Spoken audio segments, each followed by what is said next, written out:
Over 50 years ago, a medical student with an interest in viruses found his way to the village. So I went out on the grave site and started to dig. And on the end of the second day, I found the first victim. Eventually, I started to try to grow the virus, trying to find an alive influenza virus. Week after week after week after week, I got more and more discouraged. And eventually, I had no more specimen. And the virus was dead. More than 25 years passed, and new techniques for extracting DNA and RNA inspired a young molecular pathologist to try to identify and describe the virus that caused the 1918 flu pandemic.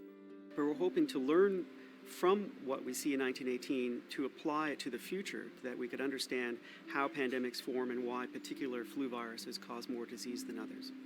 In March of 1997, in Science News, there it was, 1918 pandemic virus found.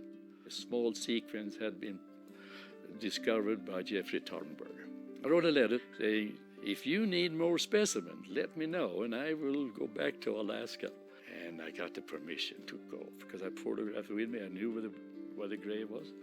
I noticed that there's some bodies at 7 feet.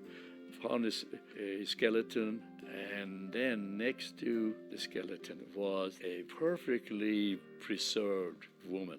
But I could see the skin, and it was of an obese woman.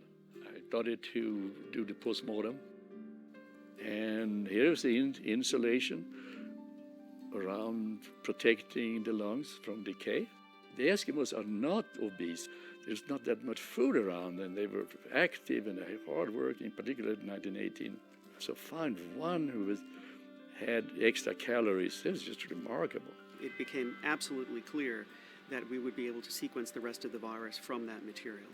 What we hope are to identify mutations that are so crucial to this process that if a bird virus were to adapt in the future to a human, that they would have to acquire some of the same changes. You could particularly design drugs that might block or bind to that particular change to prevent a bird virus from actually functioning in humans. We know that the new 2009 H1N1 virus is in almost every country of the world already, and it was only first detected as a new virus, recognized as a new virus in late April. So in just a matter of months, we've seen every continent in the world and virtually every country affected. In 1918, there wasn't even a realization that the pandemic flu was caused by a microbe, by a virus. They had no idea what it was. There were no vaccines at the time, nor were there any treatments directly against the virus. And there wasn't the intensive care capabilities that we now have in hospitals. We are infinitely better prepared now than we were 100 years ago, back in the beginning of the 20th century.